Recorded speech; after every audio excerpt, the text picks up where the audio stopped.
welcome back to What's Your History, the podcast that covers all areas of history, heritage and archaeology, no matter how big or how small, how well known or how niche. Today's guest is Fran from History Riot, and she shared with me all about History Riot, how it was formed, why it came to be, and how they are introducing history to the general public. I hope you enjoyed this episode. Hello, Fran. Hello, Kaylee. So, what is it about History Riot? How did History Riot become a thing? Right, well, so History Riot is a performance company. We do performance in heritage sites. We also do education. And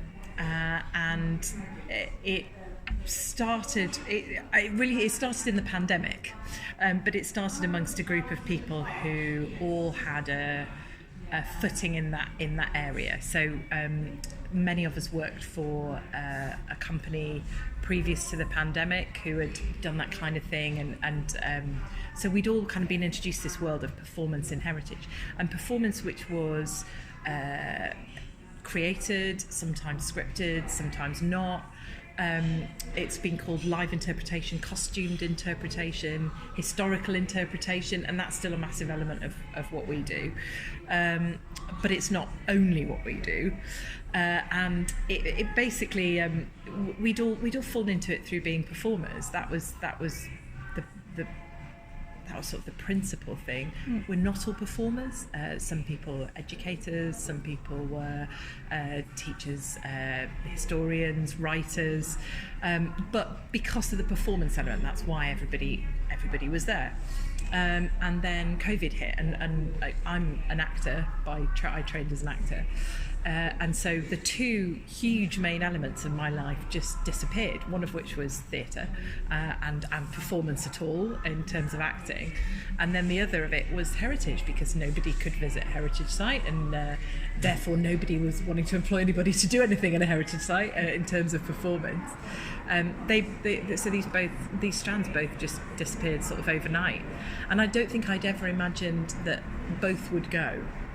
And we were all in the same boat, so we kind of sat around for a while, and then I remember we thought we'd start a French conversation class, so we started that, and I think the original idea for this came in French. Actually, it came in a very bad French in my case, but it just was. We'd heard that the company we'd worked for wasn't going to carry on any longer, and we kind of said, well, do you think we should try and do something? You know, we don't have anything, we don't have a company, we don't have anything, so we're sort of starting from scratch, but we've got all these ideas.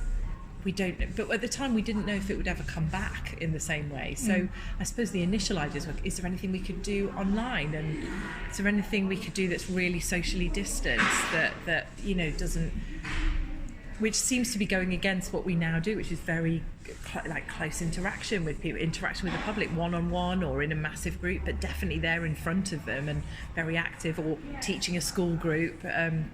That's what it's now become, but initially, because of COVID, it had to be something completely different. So we all got together, we had lots and lots of Zoom meetings, and decided that we'd create History Riot. And at the time, as I say, we didn't know if this kind of thing would come back. We didn't know what it would be. We knew that if it did come back, there were certain things we wanted to do, things that we felt weren't maybe at the forefront of the work that we'd done. So we wanted to really look at unknown voices, missing voices. We wanted to look at diversity in female history. One of my things was always kind of looking at something and going, well, where are the women? Yeah. Where are the women? Where are the women? There's just loads of men here, but I know there were women here, but where are they? And that's kind of because a lot of the work that I'd done in this field before the pandemic was for big sites like, historic royal palaces, big sites that involved very royal and therefore kind of inevitably male history, but you still find yourself sort of standing there going, where are the women? Where are the women? And it turns out they were there, as are many people of diverse heritage, people from all over the world. Travel is a thing way back into the medieval period and before that. So it's possible to represent, I think, and it's something we wanted to do, to represent our society today in the past without making anything up. People are there, but they are missing, and we have to find them. So that, and the stories are not just kind of relegated to women or to people of diverse heritage, but also people with disabilities, anybody whose story maybe just wasn't told. We quite like finding them. Yeah. So that was the element that we wanted to bring, that we felt needed to be brought into kind of performance and interpretation heritage sites.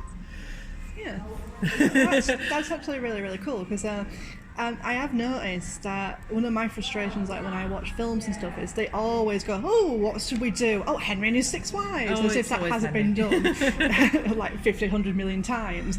But it's like, well, what about the other people that were there? What about Jane Seymour's story, or not Jane Seymour, like Lady Jane Grey's story? I mean, she's quite overdone as well, but not as much.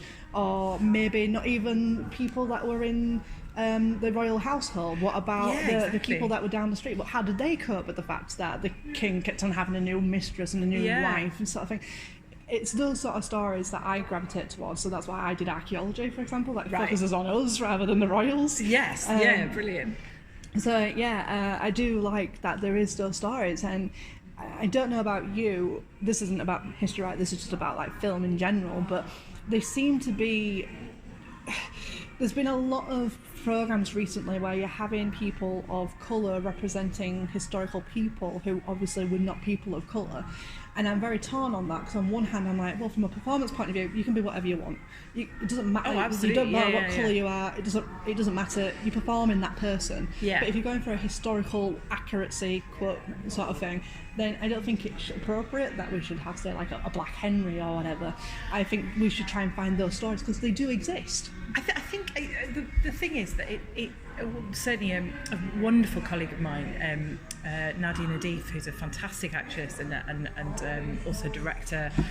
She is one of the original group of people who came together, and she also advises on in this area on a lot of different platforms. And one of the things she just said was just she said, I want to play a real person. Not the people are there to be found, and they are there, and it's just about sort of digging them out. But usually those stories are much more interesting. Yeah. And I think that's what's really important to us is finding the missing voices, but also for somebody to be able to play somebody who is of their heritage and actually realise they were there, they were part of this. I don't have to be somebody else to fit into this scenario. I think that's really important. Yeah. And certainly we were guided a lot by what she said and what others said, people we kind of discussed that with, and that seemed like a very positive thing to cling on to. I don't have any problem with I think within performance, every time a character like Henry VIII is played, or a fictional character like Hamlet or something like that, every time that person is portrayed, and you think, oh, we have enough Hamlet, we have enough Henry VIII, but actually each person brings something else to it. Yeah. So I think casting a black actor as Henry VIII, or black actress as Henry VIII, they're always going to find something in that character that will wake up the character, and I think that's really important. But I think in terms of the stuff in heritage sites, I just think let's not do Henry VIII. let's find the other people, and that's probably the most exciting thing to me. Yeah. Coming in somewhere like York, which is where I currently am. History Riot works all over the country, but I work predominantly in York, and I want to find out about people who lived in York, and not necessarily the really famous names. I want to find out about anything. And you must find this with the archaeology. I suppose you're led by the archaeology, and then you discover the person. I often go looking in a certain area for the person. Yeah. But I certainly want to know more about people I've never heard about. Yeah, I get that as well, because it's like being a Yorkshire lass, for example, whenever they focus on Yorkshire, they always go on the Brontes.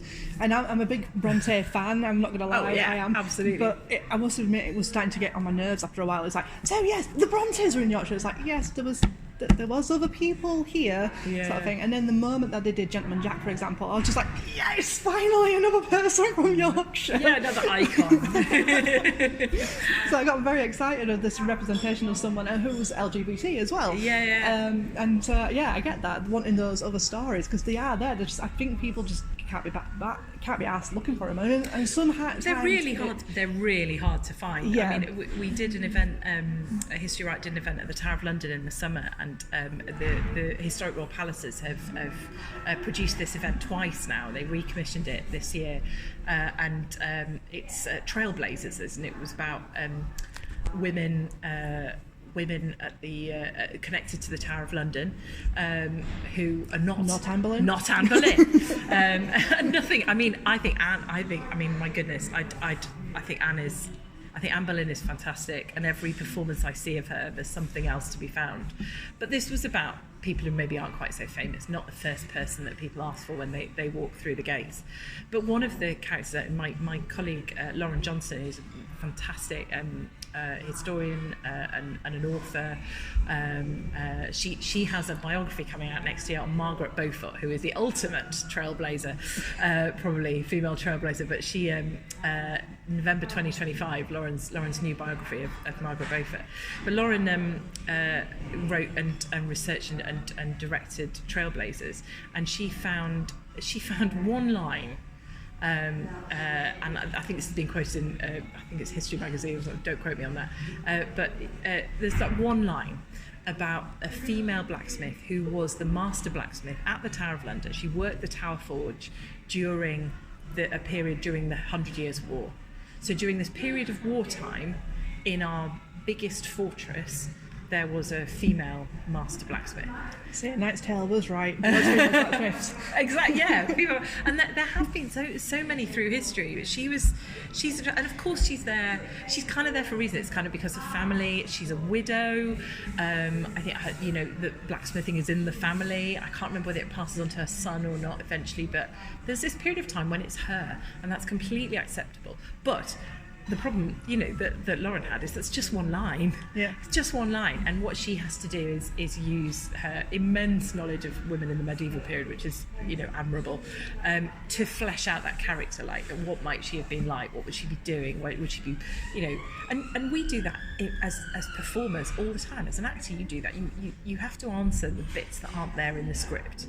So you have to come up with a reason for what's going on in between. Yeah. So in the case of this wonderful woman who's called Catherine Lefebvre, you're asking really human questions. Her son's away at war, so how does she feel? Well, the chances are she's going to feel very like anybody today whose son is away at war. Yeah, it'll probably be like any woman from like the First and Second World War as well, when they took up the mantles and started doing the jobs that the men left behind. Exactly. So yes, you don't have Catherine's own account of how she feels, but we do have a lot of writing, a lot of memories of, and not just recorded memories in media of women in this situation who had to, like you say, pick up the mantle, go to work, do a certain job.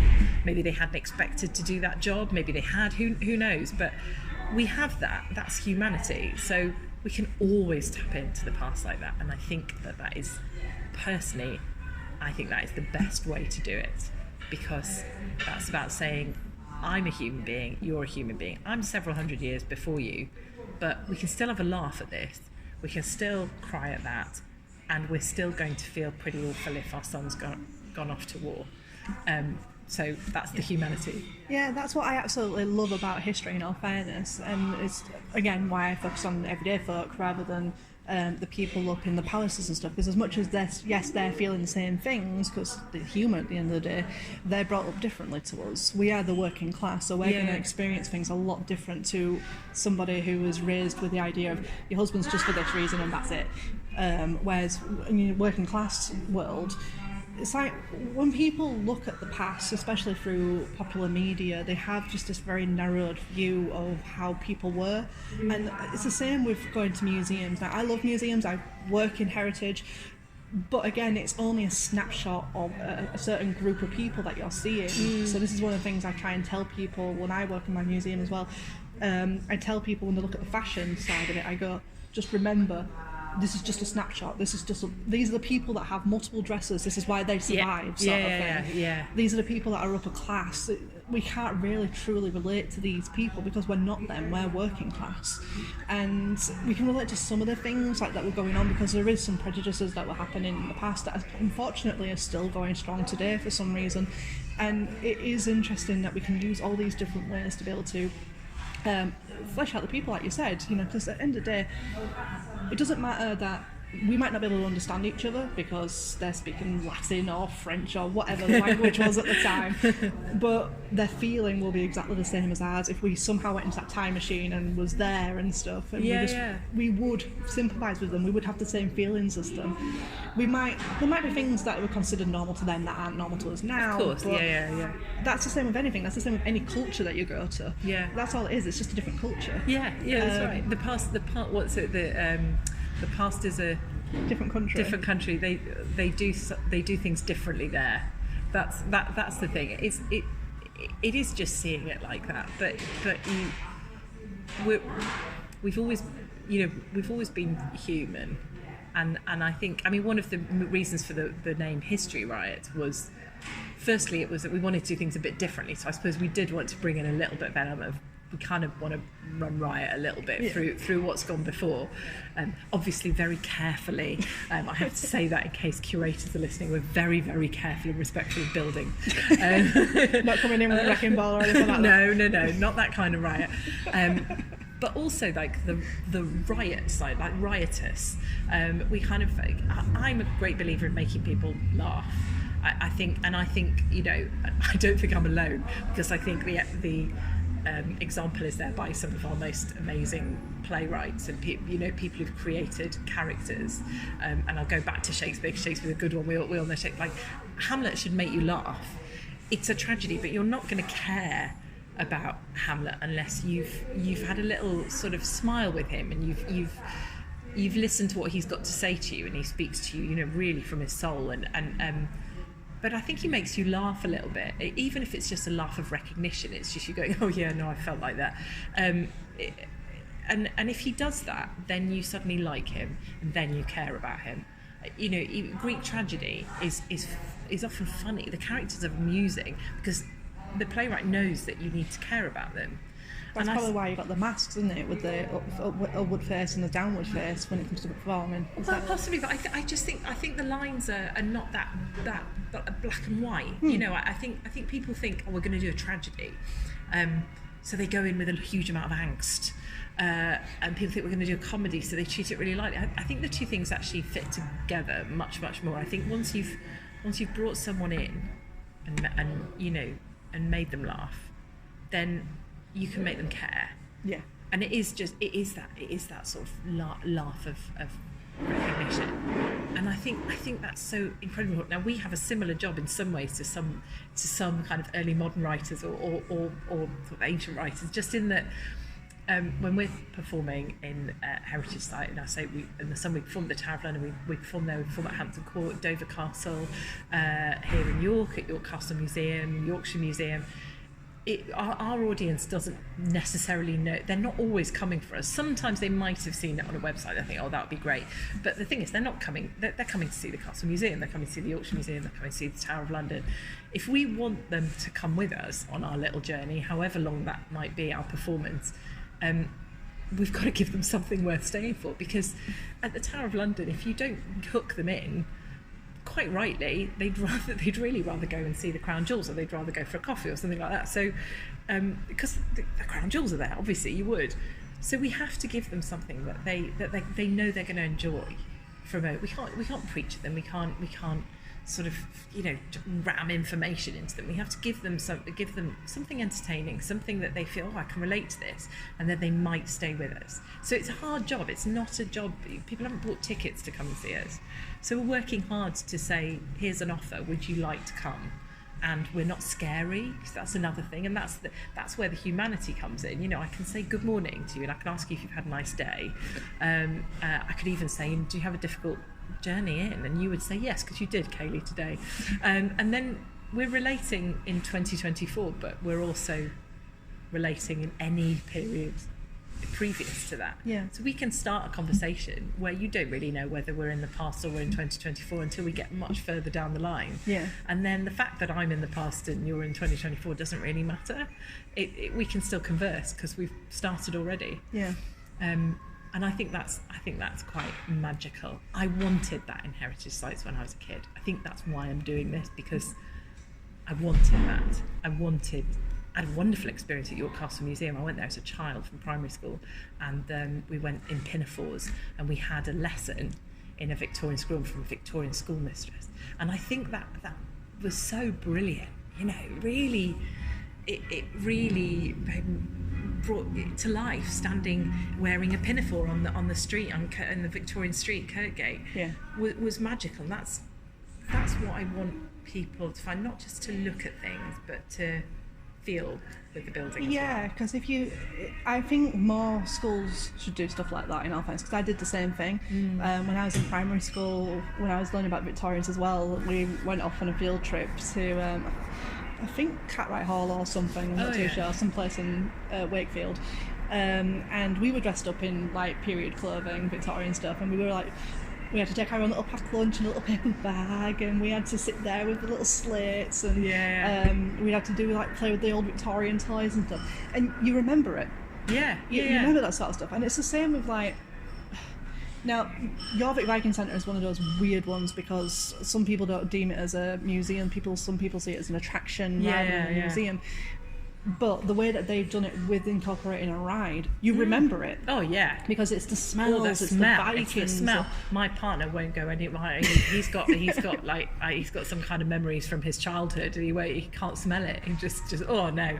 But it is a smell. Really stays with you. You never forget that. And I've never forgotten going around there for the first time. Yeah. So I think more places need to be more like that, because I don't know what it is about schools, but they seem to teach history in a very dull facts way. Like, remember this date, and that's why you get a lot of people coming out of school going, "Oh, it's just really boring. It's so dull." It's like, really? But there was this battle, and there was this person, and there was this cool thing, and this thing happened. How can you claim that it's boring?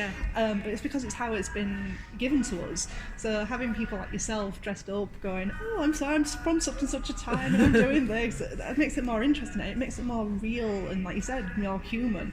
I think one of my highlights working with you was when we went to Redcar this year, and you went as Mary Anning. Yes. the children were just in awe of you. I mean, they know more about her, about Mary Anning. I didn't study Mary Anning. I'm too old. She's now very firmly on the syllabus, isn't she? And she's the most interesting character I think any of us have experienced, in terms of the fact that children make a beeline for her and know exactly who she is, and their parents don't necessarily. Mary Anning, we went to Redcar to the festival. She came from a project we co-produced with the Yorkshire Museum for their Mary Anning Rocks exhibition, and our part of that was to bring on a Mary Anning and a trail that she would set kids to do through the exhibition, culminating in them designing their own ichthyosaur, which we took to Redcar as well, didn't we? And we did a photo shoot for it on the Yorkshire coast at Robin Hood's Bay, because we'd set up a shot. There's only one really known portrait of Mary Anning, and it's when she's actually an older woman. We decided we'd go for a slightly younger Mary Anning, but she's standing next to a cliffside, and you can see a sort of view behind her. And we found this, a similar shot at Robin Hood's Bay. We took a picture of our Mary Anning on the beach, and there on the beach, these kids set off from a long distance running towards her. And despite the fact she was standing on the Yorkshire coast, not her coastline, not the Dorset coast, she was standing on the Yorkshire coast, we've kind of created a look for her which is a little bit younger, a little bit earlier in the period. So she didn't look exactly like the portrait. They knew who she was. She was standing there with a pick. She was near some cliffs, and they were like, "You're Mary Anning." And their parents followed on quite slowly and said, "I'm so sorry. What are you filming?" We're like, "No, it's fine." And they didn't know who she was, and their kids then told them all about her. And I think that's amazing. So it was that way, wasn't it? I don't think I've ever felt so much of a celebrity in costume, and I'm trying to think back now. I've played some very interesting people since I first started doing this kind of job. I've played 3 of Henry VIII's wives, and I've played Elizabeth I, and I've played George Eliot. That's quite an interesting one. But I don't think I've ever had kids sprinting towards me like that, and being like, oh, we know all about you. And the pressure to know everything is so huge because they're like, oh no, you probably know more about me than I do.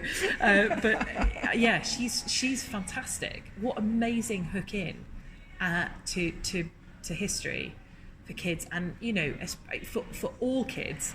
How amazing for girls that there's that figure who does something sort of, you know, despite the times and the period, and despite, you know, not being allowed in the clubs in London and the societies.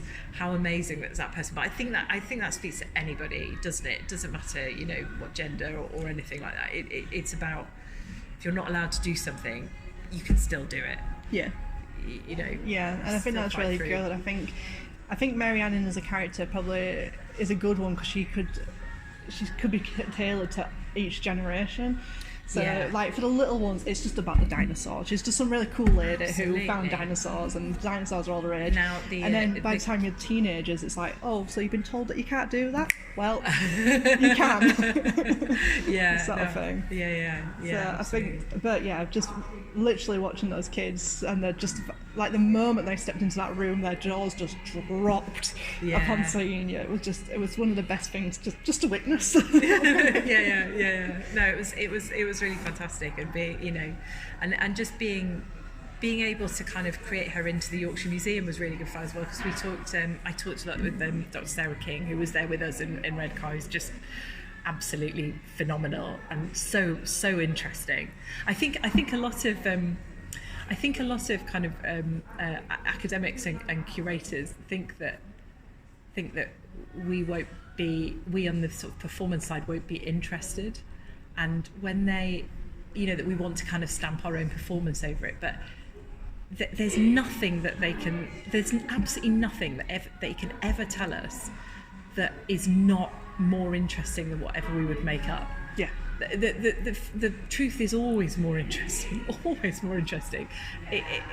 You know, I think Hilary Mantel has sort of won through with that, with Wolf 4, which is on at the moment, and you know, the accuracy in that, the historical accuracy in that, the opinion of her opinion of Thomas Cromwell may well differ from other people's opinions of Thomas Cromwell, but the historical facts in that are just legion. Like, every line there's something brilliant, and it's made the characters more interesting, and it's got a massive viewing audience watching it, and I love that. It always makes it more interesting. Yeah, I've always liked games that have rules. I like playing in the rules. I don't want to make something up. If I'm told that, you know, if I'm told that Mary Anning did this and this and this, I'm never going to say, oh no, well that doesn't quite work for me in the story I want to tell, so I'll change that, because that's not playing within the rules. It's not creating the most interesting character you can create, because then you're just changing things. Why would you do that? So yeah, it was great to work. It was great to listen to what everybody had to say, and I find when academics get going on their subjects, they are just fascinating, and it's that element of energy and excitement that I want to be conveying to people. So yeah, I sometimes think they don't think we want to hear all that, and we do all the time. It's even more interesting. Yeah, with the facts.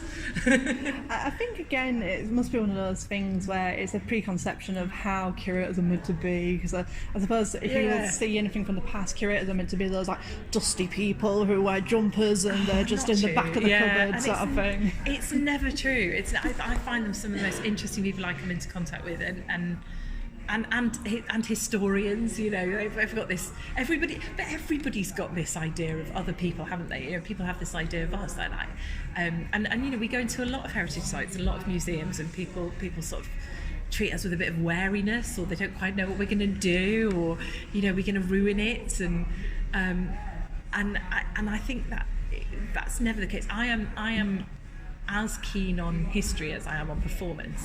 I find it very I find it very scary to call myself a historian, because I know a lot of amazing historians, and I can't quite, well, no, not even quite, I couldn't put myself at that level, but I'd like to work with them to create performance, and the more facts I have, I think the better the performance will be. Yeah, and I think you're so right about that. Like, I think this is why a lot of people have been getting really annoyed with these like modern interpretations about historical figures. So like there is a new program that came out. I think it's called Our Lady Jane or something. Oh right, yeah. I've not watched it, but by the sounds of it, they've really full on modernised her. And it's like, I don't understand why they do that. I understand that they're trying to work with a modern audience and stuff, but it's like the reason why modern audiences are gravitating towards this stuff anyway is because they want to step out of the modern world. They want to see what people did in the past. And if you can go for these trailblazers, like you said earlier, about women or people, diverse people doing amazing things just in their time period, people are going to connect with that more than if you just go, oh yeah, now she said that this person's a certain word that we would use in modern day, or oh, she's going to be all sassy because that's what women are like now, or oh, do you know what? whatever. I can't stand the word sassy. Can you? I don't like the word sassy. It's always annoyed me, and it's always sort of associated with women, isn't it? I'm never quite sure why. It's just got this. It's got two. Yeah, I'm never very keen on that word, sassy. Yeah, no, let's not put that there. but yeah, I think it's really difficult, isn't it? There's a certain amount of modernisation you have to do, and also, you know, it's about attracting. It's about people's ownership over heritage, which is, you know, and the public's ownership and how they feel about it.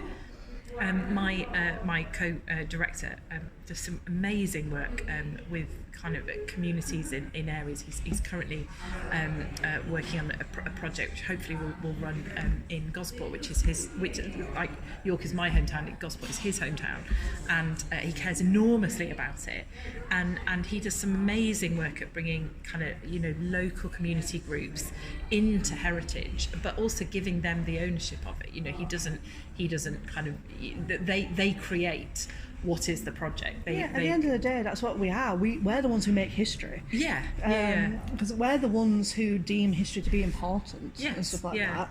There may have been grand people once upon a time who decided to write it down, and now you've got other grand people who said apparently this is what you need to learn. People to write it down, well, so true. you know. But ultimately, we're the ones that make history. Like all these, like even in modern day, like the fact that in the 2020s when we were 2020s. In the early 2020s, when people were kicking off and throwing like the statues into the river and stuff, that's us making history. It is, absolutely, and that belongs firmly in history. You know, that's not a desecration of it. It's part of it. It's part of the journey we're going on. That's my feeling. I think we need a little bit more space before we properly look back at that. But I did some really interesting work with a workshop of students, just asking them like how they would interpret it, put performance into the area around the sort of empty plinth where the statue had been dragged down in Bristol, and they came up with some phenomenal ideas, but they all had something to say about it. And I think that's where my colleague, where Mark's work in the community, people come in, they say they've seen something you haven't seen. They felt something you haven't felt, and it belongs to them as much. We can't tell people how to feel, and I think that work is really exciting. It, just bringing the voice of, like you say, of the people who should own it, which is all of us, into the spaces which maybe feel a bit inaccessible to them. Maybe they feel like they don't belong there. And that's been amazing, you know, amazing for me working with York Museum and Galleries Trust. Just like, you know, we want people to come in, and when they come in, what do we want to face them with? We don't want to scare them. We don't want to, you know, we don't want to put them off. So we have Mary Anning, for example. We created, along with the museum, who are really game for this. We were like, she needs somewhere to belong inside the museum. Nobody wants to walk into a museum and suddenly be greeted by someone in a costume going, "Hello, come in." That's a bit scary. I don't like that. So Mary in the Yorkshire Museum has a desk, and she has a chair, and she has pictures on the wall. There's a hat stand. She's got her work with her. She's got things she needs to be getting on with, and then she's got these questions that she's posing to anybody who wants to follow her trail. She's got things she wants to find out. She needs help from the public, but she also has her own world. So people can come into her world and talk to her, or they can just stand and watch what she's doing, or they could just say good morning, and she sort of belongs there. But she's easy to talk to because she's not a threat. Nobody wants to be a threat in a costume in a heritage site, or be threatening. So I love that we've kind of created this world for her, and this home for her, this base for her, where she belongs and the public belongs. So they're meeting her halfway. So everything you've just said about History Riot just sounds really wonderful, and I remember messaging History Riot to ask if I could join the company, and then I completely forgot that I did that. But I have worked as a costume interpreter before now. Yeah. So what would you say is the difference between what you do and, say, costume interpreters that you already have in museums? Say, like at the Castle Museum, you've got the people on Kirkgate. At the Jorvik Viking Centre, you've got the Vikings. Is what you do different to what they do? Not completely. No, I mean, I think we're all trying to make it accessible. One thing that I found interesting when I first started doing this job was that it was a job. So that's the first thing. And I think because there are lots of different people who who enjoy sort of costumed performance. There's reenactors, there's people a little bit like the amazing visitor experience team at the museum, who are there kind of in a double capacity. So they have to be they've got a lot to do. They have to kind of look after the spaces, but they're also presenting a fantastic kind of image of how people would look on that street, and they have a huge amount of information to impart. And then there's that kind of the performance that comes in on the top of that as well. What was interesting was as soon as it's a job, so I think that in the reenactment area it tends to be an interest, it's a hobby, and it's a fantastic hobby, but it is expensive hobby. It's a very expensive hobby, but it's very much it's something that people are doing. Sort of, I'd say first and foremost, it's not as everybody has a right to their own hobby. They're doing it for themselves, so they want to do this. This is what they would like to spend their weekend doing. And then what we do is very much geared up to the public. So it's what would the public want? I will put my kind of ideas about which costume I want to wear and what character I want to be. I'll put that second to what do the public need? What do we want them to get out of it? What does the site employing us want them to get out of it? So I suppose that's the first element, that it's a job and it's about performing to a brief and with aims and ambitions.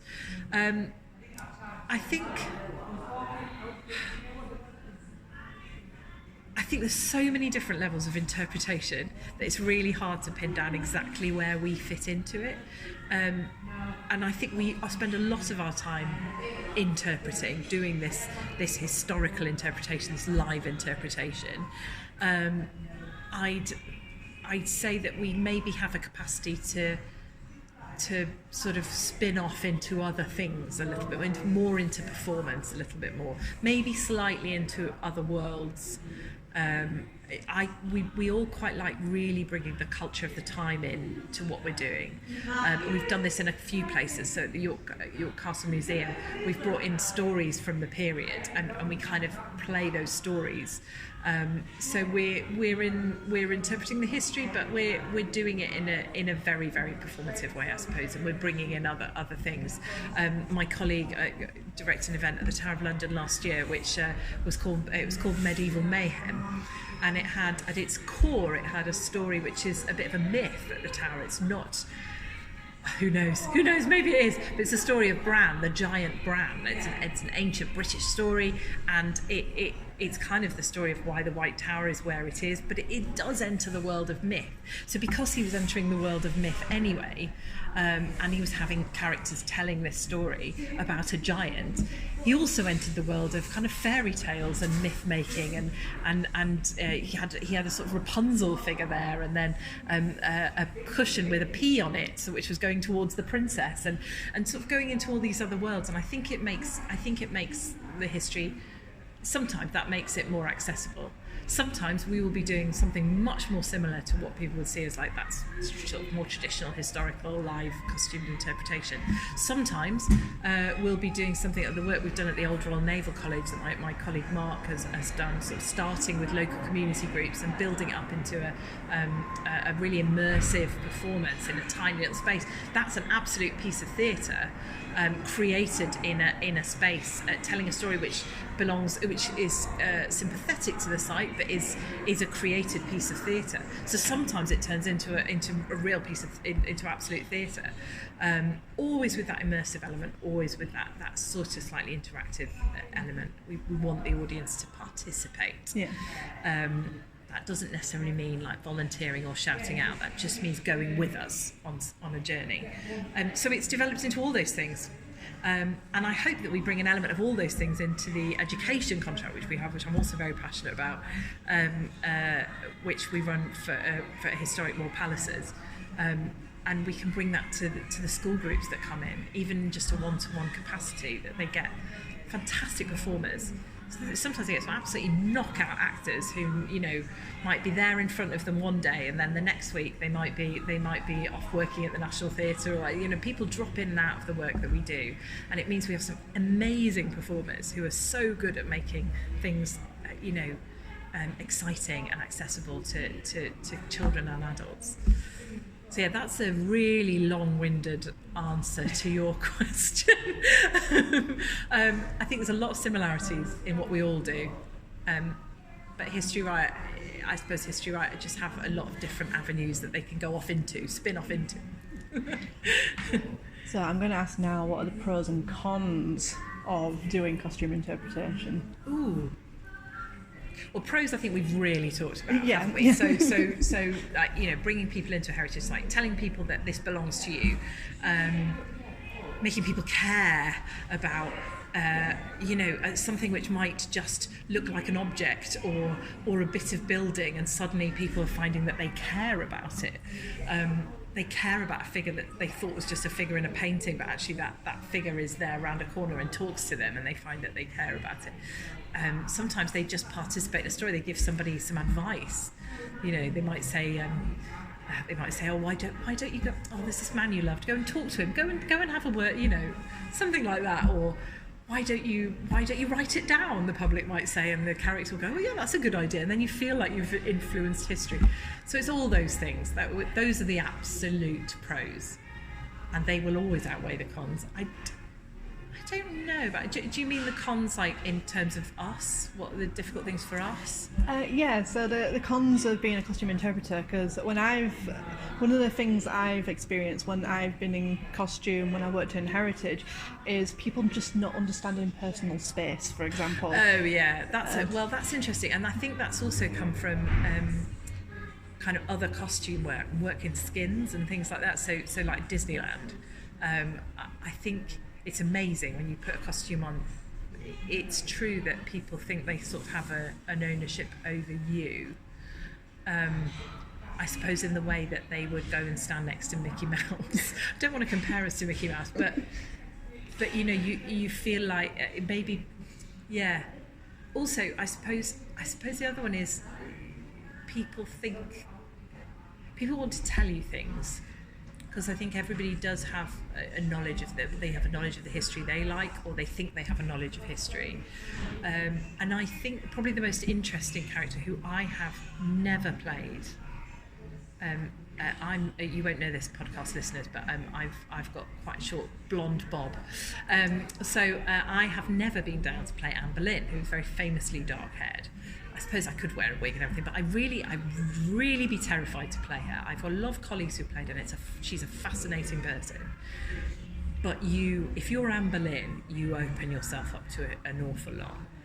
you open yourself up to nearly everybody you meet telling you you're going to have your head chopped off, which... You don't know that, obviously. Well, you don't know that. I suppose as the interpreter you do know, but it's amazing how even not being that person, how demoralising that can get.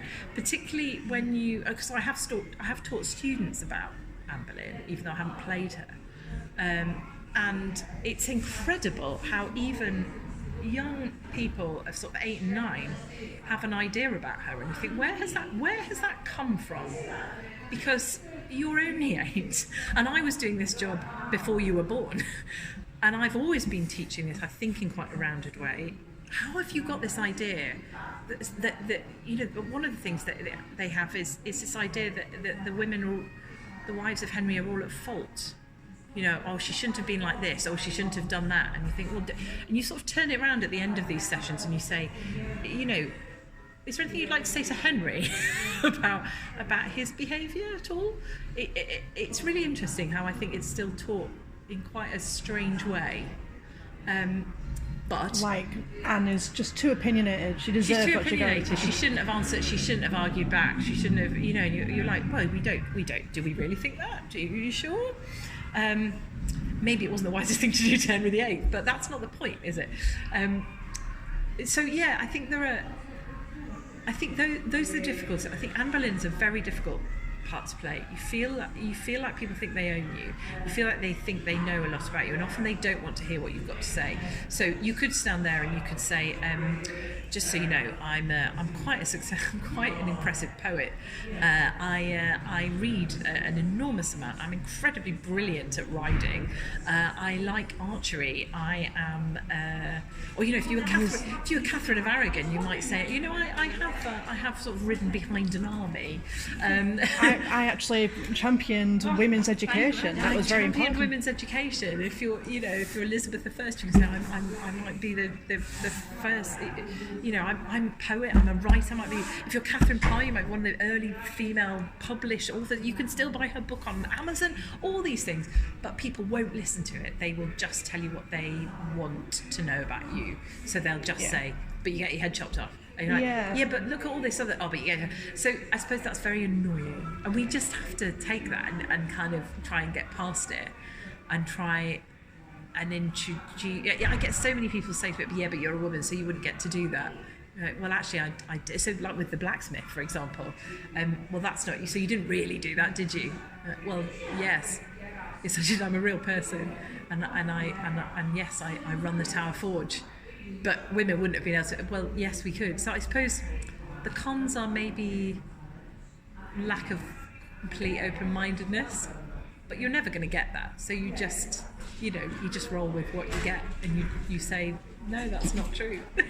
Yeah, but that's the shame of it, because like we said, that's the stories you do not learn about. They don't do movies about a female blacksmith. They don't do movies about... Well, they increasingly are. Well, so, they are now. You know, we are, yeah, but... so we are. So, but yes, you and I, we didn't grow up with that. And you know, I'm so careful now. I have a little 2-year-old boy, and you know, he's not reading anything at the moment, but I'm going to be so incredibly careful about...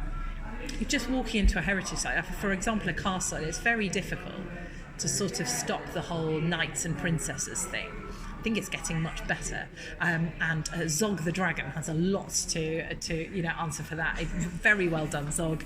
Princess Pearl doesn't want to be a princess; she actually wants to be a flying doctor, and so does the knight. They don't want to be in these roles that they've been put. I love it, brilliant. I'm sitting down in front of that all the time. But you know, throughout all that I've done, it's been interesting to see girls and boys coming in, especially to stuff in the medieval period, and say, you know, well, would you like to do this knight school with us? Would you like to train to be a knight? And the boys say, oh yeah, but they say, oh, but the girls can't. Okay, well, actually, they can. What about Joan of Arc? Absolutely, you can in history, and you can in 2024. But so yeah, I suppose the only cons are just, I suppose, trying to just change what people think they know about history, but that is also why we're there. So it's not a massive con. It's just I just want people to meet the characters and to learn about them. I'd like people to do that. I'd love nothing more than people to just walk up to us and be like, tell me about yourself. We were like, yes, I will. I'll tell you all about myself. That would be great. But yeah, certainly for my colleagues who've played Anne Boleyn, it's a very interesting thing. And they all love her, but I think they've had a hard time playing her. Yeah, I suppose you've probably got a mixture of people. You've probably got some people who are we're supportive of you, Anne. We don't believe that you should have had that. It was utter rubbish. And you probably have those like, oh, she was a hussy, she was a whore, she deserved what she got, she slept around. And it's just like... But how amazing that stuff that was written so many hundreds of years ago could still be. I mean, I tell you what, the really interesting thing is there's a sort of face-off going on right now at the moment, isn't there, about who killed the princes in the tower? And it's a very gentle, subtle face-off, but. Yeah, you're well, it's because you had the Philippa Langley thing come out recently, and she was all Langley like, and the Ricardians. Richard's all good. Yeah, Richard's all and good. now the latest written thing that came out on Channel 5, like I think 3 weeks ago or it something. Was, yeah, it was Tracy just like, Borman and Jason Watkins. Found this thing. We found this thing, and and I think I'm not against any of that. I think it's fantastic that every time I go to a talk on Richard III, I learn something new, and we can all have our own opinions about that, but. It's ridiculous, isn't it? It was the Wars of the Roses, and it was 1485, and or just all the years leading up to 1485, and we're still we're still fighting it in the TV ratings, the TV documentaries. How amazing is that? And we just don't know. And then we find a skeleton, and it throws everything up in the air again, and people are getting in it. It took ages in that documentary about finding Richard. It took absolutely ages for somebody to say, and I think it was Simon Farnaby who actually said it, he of Horrible Histories, said, but everybody was getting really upset about the fact this skeleton had a curvature of the spine, and Simon Farnaby said, but just because he did have curvature of the spine doesn't actually make him a murderer. And everybody goes, oh yeah, no, yes. So everybody's still been in this world of like, if that bit's true, then maybe this bit's true. Well, we just don't know. I know people with strong opinions one way or the other, and very, very informed opinions as well. And I will say that there is a huge weight of evidence to suggest that he might have had something to do with this, and I'm sure there is a weight of evidence that he didn't.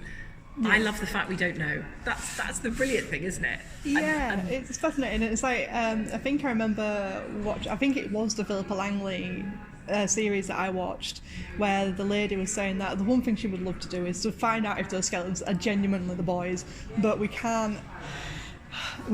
On principle, we can't actually dig them up just to do a DNA test. It's like there's loads of ethics behind that. We can't do that. Yeah. Just to enhance our own curiosity of going, who are these boys? Also, if they weren't, is somebody going to set off to find out whoever murdered them?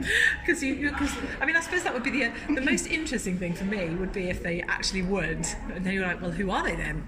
Because that's that's in itself very fascinating. But yeah, we just. It's it would sort of spoil it, wouldn't it, really? But I don't want to treat it lightly. It's not a light subject, but it's just fascinating that it's 2024 every time there's a tiny line of a bit more evidence. There's a whole hour's documentary about this, or all the things that are said about Richard III, and actually there are a lot of good things said about Richard III. I will say there's an awful lot more bad things, but I just don't know. No. Some people thought he was tremendous. Some people didn't. That's surely the same of so many figures in history, isn't it? Oh yeah. I mean, like when I went to the Battle of Bosworth, you can go to the information centre and they give you this option to follow the story and go, okay, which side would you vote for? And I'm not a Ricardian, but from the evidence that was provided, I would have been Team Richard, because as a king, he was a lot better as a king and caring for his subjects and stuff like that. But on the flip side, and I also feel like Henry does have more to gain for the death of the princes than Richard would have done. Because the argument is like, well, Richard would have killed him because he wanted to be king. Well, he was Lord Protector or something. The children were deemed bastards, so why would he want to kill them? They're not a threat to him. Whereas they are a threat to Henry, sort of thing. So it does kind of make me lean towards more of I have Henry. I believe Henry's got more weighing on his shoulders than Richard would have done. But who knows? Maybe Richard was power hungry and just wanted to dispose of it. We do not know. We don't know. And I mean, York, the city of York loved Richard. Yeah. I mean, genuinely, and had some amazing things to say about it. And I think they said something wonderful about him, and they said it after the Battle of Bosworth, which is quite significant because you were in a different reign by that point. And you know, wouldn't it be lovely to find out? But you know, even finding him hasn't answered those questions. No. And I love the fact. I kind of love that. It interestingly poses an enormous challenge to interpreter or performer playing Richard III for us, because you can't. Which side do you want to play? Because you can't play either side. You can't go one way or the other. You need to leave it open, and particularly if you're doing education stuff. I have some, amazing colleagues I've seen do this absolutely brilliantly. They have taught a whole session. They've been interviewed by a class of kids, and they haven't gone one way or the other. They've given a hint that they could potentially be a murderer, but they've also given a hint that they are absolutely not. And they can't say whether they are one way or the other, and it's really skillfully done. And I've loved watching them. And if any direct questions come, well, did you kill your nephew? They can always say There's no blood on my hands. Absolutely, but they can also say I'm the King of England. I'm not gonna talk to you about that. I don't need to speak to you on this subject. Who are you? They can always just fall back on their character and just keep the mystery alive. And I think actually probably playing Richard III in that context is almost more interesting than being cast as Richard III in the Shakespeare play, because actually not going one way or the other is really hard and very, very skillful. Whereas on the Richard III play, for example, is leaning more towards being you've got to go all out. Absolutely all out villain. You have to, and it's fun. I've seen some great performances of Richard III. It's incredibly fun, but it's entertainment. That's a play. Maybe that's the big difference between us and theatre, is that leaving the questions still open. Definitely not answering any of them, because we can't. No, because you're not embodying the person completely. It'd be amazing skill if you could. Yeah. Maybe a bit creepy as well. But yeah, ultimately you are just giving a voice to this person who was in the past, and you're going by what's around and how you feel as a person if you were that person. Yeah. Because you can only go by what's written, really, at the end of the day. But yeah, so thank you for this. This has been really interesting. really interested in History Riot even more. So what would you say to anybody who maybe wants to join up to History Riot, or even to find you, or even hire you, or anything like that? Oh, well, yeah, so definitely hire us. Please hire us. We do a huge amount of work, which is, some of which is quite large scale events, and then right down to really kind of small scale and small interactions. So please do hire us and talk to us, because we can always fit into your establishment and your organisation. And I think we'd fit in beautifully. In terms of coming to join us, send some information. We have a website, which is www.historyriot.co.uk, and you can also find us on social media. We are at History Writers on Instagram. We're on Facebook. We're on Threads, please do find us through one of those avenues and drop us an email. We look for performers with an interest in history. You don't have to know anything much before you work with us, but if you're keen to learn it and to do the research, to do the reading, I think that's a definite. Be keen on it, because it's fascinating, and we do want that element of sort of interest. But yeah, come get in touch. We'll have a chat. Thank you. And I will put all that information down below as well in the description box if anybody does want to contact History Riot, either to join or hire them. I'll leave it all down below. So thank you, Fran, for being on this podcast today. Thank you, Kaylee. Excuse me. Loving it. It's been really interesting.